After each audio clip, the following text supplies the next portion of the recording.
ایک طرف آپ یہ بات کہہ رہے ہیں کہ میرے مذاکرات چل رہے ہیں، دوسری طرف آپ جلسے میں کھڑے ہو کے لوگوں کو ان کے خلاف بھڑکا رہے ہو. ٹیکسلا میں آپ نے کہا کہ میری بہنوں آپ بتاؤ کہ آپ چوکیدار کو معاف کرو گے، میرے نوجوانوں آپ بتاؤ آپ چوکیدار کو، یہ نیوٹرل کو آپ نے معاف نہیں کرنا. یعنی کہ آپ آرمی کے خلاف ان کو بھڑکا رہے ہیں کیونکہ انہوں نے میرا ساتھ نہیں اب دیا. میرے لیے جیسے الیکشن مینیج کیے تھے اب کیوں نہیں مینیج کر رہے، مجھے جیسے ہر وقت پیمپر کرتے رہتے اب کیوں نہیں کر رہے، میرے لیے ہر چیز ارینج کی جاتی تھی اب کیوں نہیں کر رہی. تو اب وہ آپ کے نزدیک غدار ہو گئے اور عوام کو آپ ان کے خلاف بھڑکا رہے ہیں. تو اگر مذاکرات چل رہے ہیں تو پھر یہ بھڑکانا کیا ہے؟ اس کا مطلب مذاکرات نہیں چل رہے ہیں آپ کے، آپ صرف بلف مار رہے ہیں اور آپ کو سیدھا سادہ جواب مل گیا ہے کہ الیکشن نہیں ہونے آپ کی مرضی کی ڈیٹ کے اوپر. منتخب حکومت یا منتخب حکومت جب چاہے کروا لے گی اور یا پھر وہ ایک جو اپنی مدت ان کے مقرر ہے اس کے اوپر کروا لے گی. اچھا، پرویز الہی جو ہیں وہ کبھی بھی ڈائریکٹ آرمی کے ساتھ اپنے تعلقات خراب نہیں کرنے سے، کنفرنٹیشن میں کبھی بھی جانا نہیں چاہتے. عمران خان اس وقت جا چکے ہوئے ہیں تو ہو سکتا ہے کہ پرویز الہی کا دین ایمان ڈول رہا ہو اور وہ نواشی کے پاس جا کے کچھ معاملہ سیٹ کرنا چاہتے ہو کہ میری وزارت اعلیٰ آپ رہنے دیں، میں عمران خان سے ہٹ جاتا ہوں. اور عمران خان کی حکومت کھڑی تو نہیں کہ 10 بندوں کے اوپر ہے نا. تو اگر یہ ہوتا ہے تو پنجاب کی حکومت تو پھر واپس آ جائے گی نواز لیگ کے پاس. پرویز الہی کو تو وزارت اعلیٰ چاہیے. مونس الہی کا آج کیس جو ہے وہ منی لانڈرنگ کا لاہور ہائی کورٹ نے ختم کر دیا. سنگل جج تھے ڈاکٹر جج اسجد ہیں کوئی، ان کے بارے میں کہا جا رہا ہے مبینہ طور پہ کہ پرویز الہی کے کافی قریب ہیں، گجرات کے ہیں اور یہی جج تھے. ایک اور جج کے ساتھ انہوں نے شہباز شریف کی ضمانت کا فیصلہ دیا اور بعد میں یہ اپریل 2021 کی بات ہے پھر عدالت کے اندر آ کے یہ مکر گئے تھے تو دوبارہ بینچ بنانا پڑا تھا. یہ وہی جج صاحب ہے. تو سنگل بینچ کا فیصلہ اس کو دوبارہ چیلنج بھی کیا جا سکتا ہے، یہ کوئی اتنی بات نہیں ہے. ایک بینچ تھا، باب وزیر اعلیٰ ہے اور وہ ہیں بھی گجرات کے، کلوز تعلق ہو تو چیزیں ختم کی جاتی ہیں. لیکن اس سے لوگ اسپیکولیشن یہ کرنا شروع ہو گئے کہ اب لیول پلینگ فیلڈ دی جا رہی ہے اور اس کے بعد الیکشن کروا دیے جائیں گے. تو میرا خیال ہے کہ یہ ایسا نہیں ہونا چاہیے. جس کا جو میرٹ پہ کیس جو ختم ہونا چاہیے اس طرح نہیں ختم ہونا چاہیے کہ تمہیں بھی ہم کھیلنے دے رہے ہیں، تمہیں بھی ہم کھیلنے دے رہے ہیں، جاؤ جا کے دیکھ لو جو جیت جاتا ہے. اس طرح نہیں ہے. دیکھیں، آپ نے اگر لیول پلینگ فیلڈ دی تھی تو پھر آپ کو 2018 میں بھی دینی چاہیے تھی نا. اس وقت آپ نے مینیپولیٹ کر کے کیس ہو کیے ہیں. اگر عمران خان کے توشہ خانہ میں بے ضابطگیاں ہیں تو ان کو اس پہ سزا ہونی چاہیے. اگر منی فارم فنڈنگ ان کو آئی ہے اس بنیاد پہ آئی ہے کہ پاکستان میں انتشار پھیلائے تو اس کے اوپر ان کو سزا ہونی چاہیے. آپ یہ نہیں کر سکتے کہ اس کو ہر وقت لاڈلا بنا کے رکھیں. نہیں، آپ کو کہیں نہ کہیں کوئی نہ کوئی اصول جو اپنے وہ سیٹ کرنے ہوں گے. جب تک وہ آپ اپنے اصول سیٹ نہیں کریں گے تو اس کے بعد آپ پھر عوام کے ساتھ اسی طرح کھلواڑ کرتے رہیں گے. جو ووٹ لے کے آئے وہ اپنا ٹینیور پورا کرے.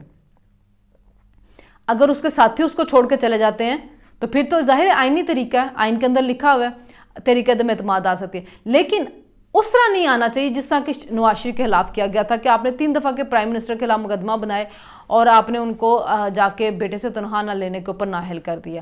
یہ کام نہیں ہونا چاہیے. بیٹی کے اوپر بلا وجہ کیس بنا، وہ 7 سال عدالتوں میں رلتی رہی ہے اور اب جا کے عدالت نے اس کو وہ دیا، ریلیف بھی نہیں دیا. ظاہر ہے وہ میرٹ کے اوپر اس کا کیس جو ختم ہوا ہے لیکن اس کے اوپر بھی شور ڈال دیا NRO 2 مل گیا. بھئی NRO کیا ملا؟ یا تو وہ آپ کی جو نیب تھی وہ وہاں پہ کیس واپس لیتی یا یہ اپنا کوئی پروسیکیوٹر لگاتے پھر بات تھی. وہ نیب تو عمران خان کے دور سے ہی جو تھی اپنے دلائل میں ویک تھی اور پھر جج ارشد ملک کی ویڈیو نے تو سارا بھانڈا پھوڑ دیا ہوا تھا. کوئی NRO نہیں تھا اور نہ ہی مریم نے جو نیب ترمیم تھی اس کا سہارا لیا. تو وہ اپنے میرٹ کے اوپر کیس سے وہ بری ہوئی ہے. پھر دیکھیں نا، حالات اکانومی کے بھی اس وقت اب سٹیبل ہونے شروع ہو گئے ہیں کچھ، لیکن KPK میں حالات بہت خراب ہو رہے ہیں. اب تیمور جھگڑا آ کے بیٹھ کے کہہ تو رہے ہیں کہ نہیں جی یہ افواہیں پھیلائی جا رہی ہیں، لیکن PTI نے جو آپ کا جتنا قرضہ لیا گیا تھا کچھ 97 کے 98 ارب قرضہ لیا گیا ہوا تھا آج سے پہلے، انہوں نے 9 سالوں کے اندر کوئی 900 ارب قرضہ لے لیا. اب وہ 900 ارب قرضہ لے لے، یہ بینکوں کے ڈیفالٹ ہو رہے ہیں، کہہ رہے ہیں ان کے پاس کیش ختم ہو گیا حکومت کے بعد لوگوں کو تنخواہیں دینے کے لیے. اب تیمور جھگڑا نے کہا نہیں جی آج پہلا ورکنگ ڈے تنخواہیں جانی شروع ہوگی. پتہ چل جائے گا ایک دو دن میں سب کچھ سامنے آنا شروع ہو جائے گا کہ کتنے یہ انہوں نے اپنے صوبے کے حالات بہتر کیے ہوئے. لیکن آپ یہ دیکھیں کہ ہر دوسرے دن تو استاد جو ہوتے ہیں وہ آ کے بیٹھ جاتے ہیں بنی گالہ کے باہر. پشاور یونیورسٹی کے ٹیچرز نے کتنی دفعہ وہ مارچ نکالا ہے کہ ہمیں تنخواہیں نہیں مل رہی ہوتی ہیں. جو پرمننٹ ہونا چاہتے ہیں وہ آ کے بیٹھے رہتے ہیں. تو حالات تو وہاں کے خراب ہیں.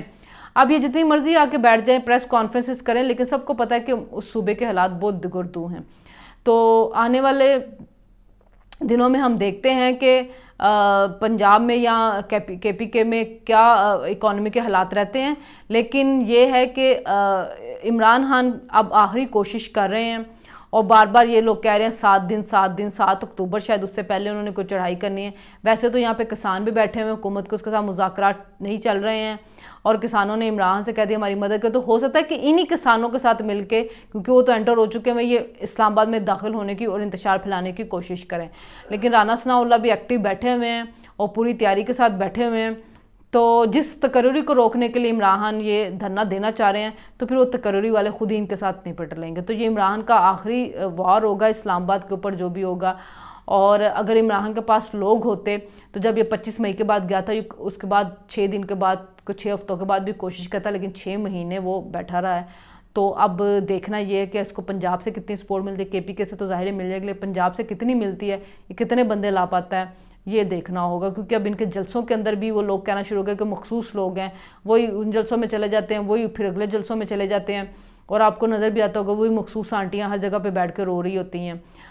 تو آنے والے دن مزید انٹرسٹنگ ہے پاکستانی سیاست کے لیے، کیونکہ جنرل باجوہ کی ریٹائرمنٹ کا پلان بن گیا، اور عمران خان نے اس پلان کے لیے جو اپنا پلان بنایا ہوا وہ بھی آنے والے دنوں میں ہمارے سامنے آئے گا، تو ہم آپ سے ڈسکس کریں گے. تو ابھی تک اتنا ہی. ہمارے چینل کو سبسکرائب کریں، لائک کریں، کامنٹس کریں. اللہ حافظ.